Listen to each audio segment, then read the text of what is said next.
سورۃ اعلیٰ اپنے بہت ہی بلند اللہ کے نام کی پاکیزگی بیان کر، جس نے پیدا کیا اور صحیح سالم بنایا، جس نے ٹھیک ٹھاک اندازہ کیا اور پھر راہ دکھائی، اور جس نے تازہ گھاس پیدا کی پھر اس نے اس کو سکھا کر سیاہ کوڑا کر دیا۔ ہم تجھے پڑھائیں گے پھر تو نہ بھولے گا، مگر جو کچھ اللہ چاہے وہ ظاہر اور پوشیدہ کو جانتا ہے۔ ہم آپ کے لیے آسانی پیدا کر دیں گے تو آپ نصیحت کرتے رہیں، اگرچہ نصیحت کچھ فائدہ دے۔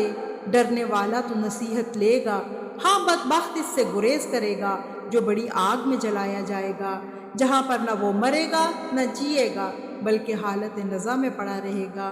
بے شک اس نے فلاح پالی جو پاک ہو گیا اور جس نے اپنے رب کا نام یاد رکھا اور نماز پڑھتا رہا۔ لیکن تم تو دنیا کی زندگی کو ترجیح دیتے ہو اور آخرت بہت بہتر اور بہت بقا والی ہے۔